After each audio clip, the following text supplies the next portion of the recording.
శ్రీ వెంకటాద్రి వైభవము శ్రీనివాసుని సప్తగిరుల దివ్య వైభవ నిత్య పారాయణ గ్రంథము. ఓం నమో వెంకటేశాయ.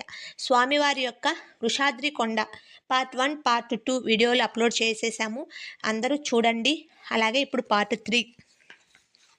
మిగిలిన వారందరూ మాత్రం మామూలుగా కొండనెక్కినట్లు ఎక్కి వెళ్ళిపోతున్నారు. తను మాత్రం ఆ సర్పంపై అడుగు పెట్టలేకపోతున్నాడు. అప్పుడు విశ్వనాథునికి శ్రీమన్నారాయణ వారి మాటలు గుర్తుకు వచ్చాయి. ఈ కొండపై కాలు పెట్టినప్పటి నుంచి తనకు దివ్య దృష్టిని ప్రసాదిస్తానని స్వామి చెప్పిన విషయం గుర్తుకొచ్చింది. ఆహా, అందుకే కాబోలు దూరం నుంచి కొండలుగా కనిపించినప్పటికీ దగ్గరకు వచ్చి మొదటి అడుగు పెట్టగానే సర్పాకారంలో కనిపించింది. ఈ విధంగా మనసులో తలుస్తుండగానే విశ్వనాథునికి ఆ సర్పం ఆదిశేషునిగా గ్రహింపు కలిగింది. ఆహా ఆదిశేష, నీపై కాలు పెడుతున్నందుకు నన్ను క్షమింపవలసింది.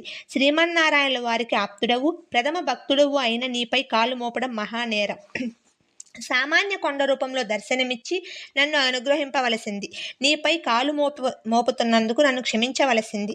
ఇంతటి ఘోర పాపం నేను చేస్తున్నప్పటికీ వెళుతున్నది శ్రీమన్నారాయణుల వారి దర్శనార్థం కాబట్టి నా తప్పును క్షమించవలసిందిగా వేడుకుంటున్నాను అని ప్రార్థించాడు. అప్పుడు ఆదిశేషుడు విశ్వనాథుని స్వామివారి ప్రియభక్తునిగా గ్రహించి సామాన్య కొండ రూపంలో దర్శనమిచ్చాడు. విశ్వనాథుడు మనస్సులోనే ఆదిశేషునికి శ్రీమన్నారాయణుల వారికి నమస్కరించి కొండనెక్కడం ప్రారంభించాడు. కొండనెక్కుతున్న విశ్వనాథునికి అనేక అద్భుత దృశ్యాలు గోచరించాయి. ఎంతో దివ్య తేజస్సుతో ప్రకాశిస్తున్నది తిరుమల కొండ. చక్కటి సెలయేళ్లు, చామంతి, సంపెంగ, జాజులు, మల్లెలు, మందారాలు, ఇలా రకరకాల రంగులైన పూల మొక్కలతో ఎంతో అందంగా ఉన్నది ప్రకృతి. మామిడి, నారింజ, జామ, దానిమ్మ, సపోటా, ఇలా ఎన్నో చక్కటి మధురమైన ఫలవృక్షాలు కనిపించాయి. ఆ చెట్లపై ఎంతో రంగురంగుల ఈకలతో అందమైన పక్షులు కిలకిలా రావాలు మనస్సును ఏదో అద్భుత లోకాలకు తీసుకువెళ్తున్నాయి. అలా నడుస్తున్న విశ్వనాథునికి దూరంగా చెట్ల మధ్యలో నుంచి దివ్య తేజస్సు కనిపించసాగింది. ఎంతో శక్తివంతమైన కాంతి ఆ ప్రదేశమంతా ఆవరించి ఉన్నది. దగ్గరకు వస్తున్న కొద్దీ ఆ కాంతి ఇంకా ఎక్కువ కాసాగింది. ఆ తేజస్సుకు కనులు తట్టుకొనలేక మూతపడుతున్నాయి. ఏమిటి అద్భుతం! ఎందుకింత దివ్య తేజస్సు ఇక్కడ కనిపిస్తుంది అని మనసులో శ్రీనివాసుని తలుచుకొని ప్రార్థించి కనులు తెరిచి చూసేసరికి అక్కడ కనిపించిన అద్భుత దృశ్యం చూసి విశ్వనాథునికి నోట మాట రాలేదు. ఆ ప్రదేశంలో సాక్షాత్తు శ్రీ ఆంజనేయ స్వామి వారు ధ్యానముద్రలో కూర్చుని ఉన్నారు. కోటి సూర్యుల తేజస్సుతో వెలిగిపోతున్న ఆ స్వామిని చూసి ఒక్కసారి నమస్కరించాడు. పవనపుత్రుడు దీర్ఘమైన ధ్యానంలో మునిగి ఉన్నాడు. ఆ స్వామి శరీరం నుండి వస్తున్న అద్భుత తేజస్సుతో ఆ ప్రదేశం అంతా ఎంతో కాంతివంతమై ప్రకాశిస్తున్నది. ఆ దృశ్యం చూసిన విశ్వనాథునికి నోటి మాట రాలేదు. ఆ స్వామి దర్శనం ఈ పవిత్ర తిరుమల కొండపై కలగడం తన పూర్వజన్మ భాగ్యంగా తలచాడు. అక్కడి నుంచి ముందుకు కదలబుద్ధి కావట్లేదు. కాసేపు ఆ ప్రదేశంలోనే కూర్చుందామని తలచాడు. నేలంతా ఎండిన ఆకులతో నిండి ఉన్నది. ఏ ఆకు మీద కాలు వేస్తే ఆ శబ్దానికి స్వామికి ధ్యానభంగం కలుగుతుందేమోనని జాగ్రత్తగా ఏమాత్రం శబ్దం రాకుండా ఊపిరి బిగబట్టి ఒక ప్రదేశంలో ఒక పెద్ద బండ కనబడగానే దానిపై కూర్చున్నాడు.